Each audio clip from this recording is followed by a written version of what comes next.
احمد شفیق آدھے لاہوری اور آدھے اکاڑوی ہیں۔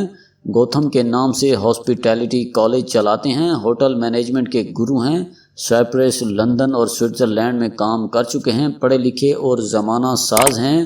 یہ چند دن قبل میرے پاس تشریف لائے اور گفتگو کے دوران انتہائی دلچسپ بات بتائی۔ ان کا کہنا تھا، ہم پرانے کلاس فیلوز اور دوستوں نے واٹس ایپ کا ایک گروپ بنا رکھا ہے۔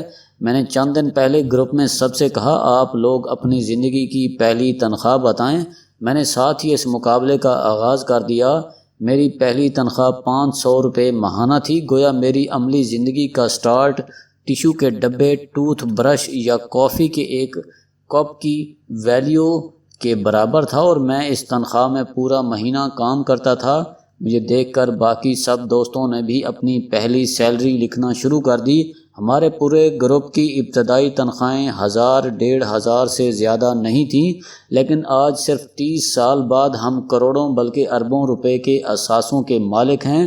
احمد شفیق کا کہنا تھا، میں نے 5 مرلے کے گھر سے زندگی کا آغاز کیا تھا، مگر آج 1000 کے قریب لوگ میرے پاس ملازم ہیں اور ہم ہزاروں لوگوں کو ٹرینڈ کر کے برسرِ روزگار بھی کر چکے ہیں۔ میرے باقی دوست اور احباب بھی میری طرح انتہائی خوشحال اور شاندار زندگی گزار رہے ہیں۔ احمد شفیق کا نکتہ دلچسپ بھی تھا اور شاندار بھی، لیکن میں بات آگے بڑھانے سے پہلے ایک مہربان مسعود چاولہ کی آبزرویشن بتاتا چلوں۔ چاولہ صاحب کراچی میں رہتے ہیں، ادویات کا خام مال سپلائی کرتے ہیں اور یہ ہمارے ساتھ ٹورز پر جاتے ہیں۔ انہوں نے چند دن قبل نشاندہی کی، میری تحریروں میں زیادہ ہو رہی ہے۔ میں نے ان سے اتفاق کیا۔ مجھے خود بھی محسوس ہو رہا تھا میں شاید سٹھیا رہا ہوں۔ تحریر میں واقعی میں کی تکرار، نرگسیت اور تکبر ہوتی ہے۔ یوں محسوس ہوتا ہے جیسے لکھنے والا خود کو سقراط، بقراط یا یوسف ثانی سمجھ رہا ہے اور قاری کو نالائق اور جاہل۔ میں حقیقتاً تحریر کا سکم، تحریر کی خامی ہوتی ہے۔ ہمارے سینئرز اس سے بچنے کے لیے عموماً میں کی جگہ عاجز، مقتدی، مرید، غلام، ننگ، اسلاف، عارض، فریادی یا طالب علم لکھ دیا کرتے تھے۔ مجھے چاولہ صاحب کی آبزرویشن نے سوچنے پر مجبور کر دیا، لہٰذا میں اپنے لیے ایسے الفاظ تلاش کرنے لگا جو میرے مزاج اور حرکتوں سے میچ کرتے ہوں۔ مجھے نالائق، بغلول اور جاہل زیادہ اچھے لگے، لیکن پھر محسوس ہوا یہ شاید مستقبل میں غیر سنجیدہ محسوس ہونے لگیں۔ چنانچہ میں نے اپنے لیے مسافر چن لیا۔ یہ میرے مزاج اور جنون دونوں کے مطابق ہے، لہٰذا مسافر آئندہ کوشش کرے گا یہ میں کی جگہ مسافر استعمال کرے تاکہ تحریر میں تکبر اور نرگسیت نہ آئے۔ مسافر نے احمد شفیق سے اتفاق کیا۔ ہم میں سے 95% لوگ گزرے کل سے بہتر زندگی گزار رہے ہیں۔ مسافر اکثر لوگوں سے پوچھتا رہتا ہے، تم اپنے دل پر ہاتھ رکھ کر بتاؤ، کیا تم اپنے والد سے بہتر زندگی نہیں گزار رہے؟ ہر شخص ہاں میں سر ہلاتا ہے۔ آپ بھی کسی دن تحقیق کر لیں، آپ کو ملک کے بھکاری بھی اپنے والدین سے بہتر زندگی گزارتے ملیں گے۔ ان کے والدین سارا شہر مانگ کر صرف 10-20 روپے گھر لاتے تھے، جبکہ کراچی اور لاہور کے بھکاری آج 6-7 ہزار روپے روزانہ کماتے ہیں۔ آپ کسی روز اپنے بچپن اور اپنے بچوں کے بچپن کا موازنہ بھی کر لیں، آپ کو دونوں میں زمین آسمان کا فرق ملے گا۔ آپ کے گھر میں بچپن میں ایک پنکھا ہوتا تھا اور پورا خاندان اوئے پنکھا ادھر کریں کی آوازیں لگاتا رہتا تھا۔ سارا محلہ 1 روپے کی برف خرید کر لاتا تھا۔ لوگ دوسروں کے گھروں سے بھی برف مانگتے تھے۔ ہمسایوں سے سالن مانگنا، شادی بیاہ کے لیے کپڑے اور جوتے ادھار لینا بھی عام تھا۔ بچے پرانی کتابیں پڑھ کر امتحان دیتے تھے۔ لوگوں نے باہر اور گھر کے لیے جوتے اور کپڑے الگ رکھے ہوتے تھے۔ دسترخوان پر دوسرا سالن عیاشی ہوتا تھا۔ سویٹ ڈش میں صرف میٹھے چاول اور کھیر بنتی تھی۔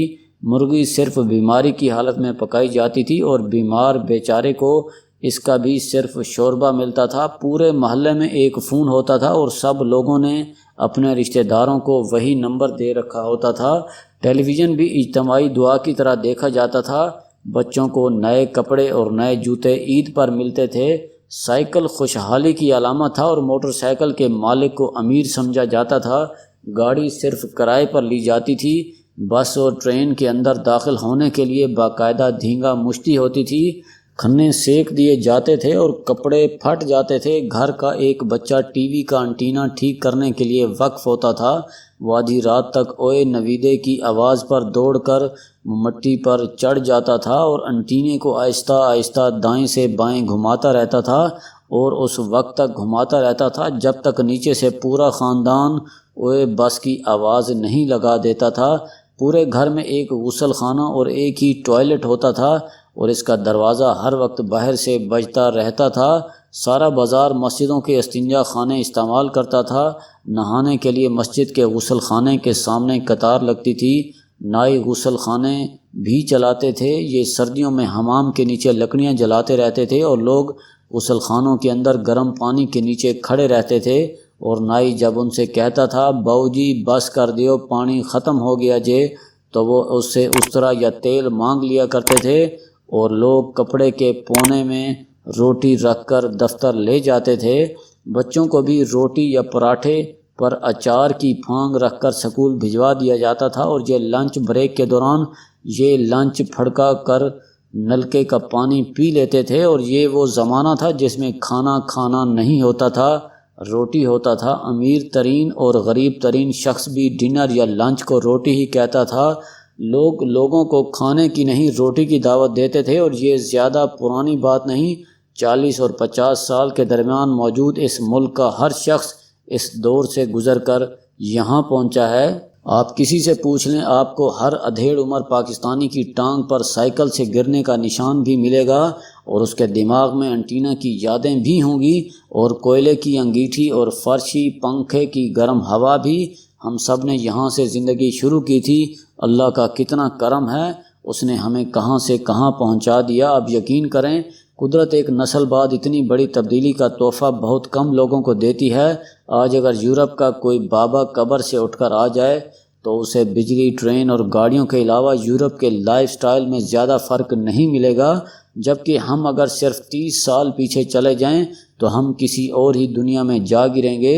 لیکن سوال یہ ہے، اتنی ترقی، اتنی خوشحالی اور لائف سٹائل میں اتنی تبدیلی کے باوجود ہم لوگ خوش کیوں نہیں ہیں؟ مسافر جب بھی اپنے آپ سے یہ سوال کرتا ہے تو اس کے ذہن میں صرف ایک ہی جواب آتا ہے، ناشکری۔ ہماری زندگی میں بنیادی طور پر شکر کی کمی ہے، ہم ناشکرے ہیں۔ آپ نے انگریزی کا لفظ ڈس سیٹسفیکشن سنا ہوگا۔ یہ صرف ایک لفظ نہیں، یہ ایک خوفناک نفسیاتی بیماری ہے، اور اس بیماری میں مبتلا لوگ تسکین کی نعمت سے محروم ہو جاتے ہیں۔ آپ نے اکثر دیکھا ہوگا، لوگ پانی پیتے ہیں لیکن پانی پینے کے باوجود ان کی پیاس نہیں بجھتی۔ یہ برف تک گھول کر پی جائیں گے لیکن اس کے باوجود ان کی زبان باہر لٹک رہی ہوتی ہے۔ ہم میں سے کچھ لوگ آل دی ٹائم بھوکے بھی ہوتے ہیں، یہ کھا کھا کر بے ہوش ہو جاتے ہیں لیکن ان کی بھوک ختم نہیں ہوتی۔ اور ہم میں سے کچھ لوگ اربوں خربوں روپے کمانے کے باوجود امیر نہیں ہوتے۔ کیوں؟ آپ نے کبھی سوچا؟ کیونکہ یہ لوگ بیمار ہوتے ہیں، اور ان کی بیماری کا نام ڈس سیٹسفیکشن ہے۔ ان کے پیٹ، ان کے معدے، ان کی ہرس کے صندوق مرنے تک خالی رہتے ہیں، اور ہم من حیث القوم کسی نہ کسی حد تک ڈس سیٹسفیکشن کی بیماری کا شکار ہیں، اور اس بیماری کی واحد وجہ وٹامن شکر کی کمی ہے۔ شکر ہمارے اللہ کا وہ واحد عمل انگیز ہے جو ہماری خوشحالی میں خوشی، ہماری اچیومنٹ میں منٹ اور ہماری کامیابی کو کام بناتا ہے۔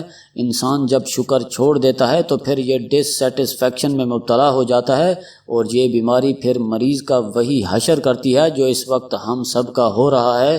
ہم سب اپنے والدین اور اپنے بچوں سے بہتر زندگی گزار رہے ہیں۔ ہم 500 روپے سے 50 کروڑ روپے تک پہنچ چکے ہیں۔ ہم 40-50 لاکھ روپے سے لے کر 2-3-4 کروڑ روپے کی گاڑی سے اتریں گے اور ساتھ ہی کہیں گے بیڑا ہی غرق ہو گیا ہے۔ چنانچہ مسافر کی آپ سے درخواست ہے، آپ ایک لمحے کے لیے اپنا بچپن یاد کریں، اپنے آج کی اثاثے اور زندگی کی نعمتیں شمار کریں، اور پھر اللہ کا شکر ادا کریں۔ آپ کو نتائج حیران کر دیں گے۔ یقین کریں، آپ کا شکر آپ کے آم میں رس پیدا کر دے گا، ورنہ آپ کتنے ہی اچھے یا بڑے کیوں نہ ہو جائیں، آپ صرف اچار بنانے کے کام ہی آ سکیں گے۔ آپ ایک ادھوری، غیر مطمئن اور تسکین سے محروم زندگی گزار کر دنیا سے رخصت ہو جائیں گے۔ شکریہ۔